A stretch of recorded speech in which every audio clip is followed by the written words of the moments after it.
Hello friends, welcome to my channel.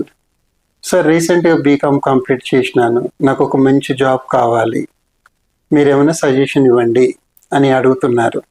First of all, అంటే నీకు job ఎక్కడ కావాలి? సో మెనీ సోర్సెస్ ఉన్నాయి జాబ్ చేయాలంటే. మల్టీనేషనల్ కంపెనీస్ ఉన్నాయి, ప్రైవేట్ కంపెనీస్ ఉన్నాయి, సోల్ ట్రేడ్ బిజినెస్ ఉన్నాయి, పార్ట్నర్షిప్ ఫర్మ్స్ ఉన్నాయి, డొమెస్టిక్ కంపెనీస్ ఉన్నాయి, చాలా ఉన్నాయి. సో మంచి జాబ్ అంటే మల్టీనేషనల్ కంపెనీస్లో చేయడమే మంచి జాబ్. అలానే వేరే దగ్గర చేయడం అని కాదు.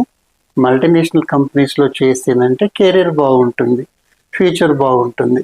మనం మల్టీనేషనల్ కంపెనీస్ కనుక చూసినట్టయితే బీకామ్ వాళ్ళకి అకౌంట్స్ పేయబుల్లో ఛాన్స్ ఉంది, అకౌంట్స్ రిసీవబుల్ ప్రాసెస్లో ఉద్యోగం చేసే ఛాన్స్ ఉంది, ఆర్టోర్ ప్రాసెస్లో ఉద్యోగం చేసే ఛాన్స్ ఉంది. అలాగే బ్యాంకింగ్ ప్రాసెస్ కానీ, ఇన్వెస్ట్మెంట్ బ్యాంకింగ్ కానీ. సో ఇలా అనేక డిపార్ట్మెంట్స్ ఉన్నాయి మన ఉద్యోగం చేయాలంటే. నాట్ ఓన్లీ ఇన్ హైదరాబాద్, మనం బెంగళూరు ట్రై చేయొచ్చు, చెన్నై ట్రై చేయొచ్చు, ఇండియాలో ఎక్కడైనా మనం జాబ్ ట్రై చేయొచ్చు. ఒక 1-2 months మనం స్ట్రగుల్ చేసినట్టయితే ఈజీగా మనం అనుకున్న మంచి జాబ్ వస్తుంది, మంచి కెరీర్ కూడా ఉంటుంది. కాకపోతే ఏంటంటే, సో మన దగ్గర నాలెడ్జ్ ఉండాలి.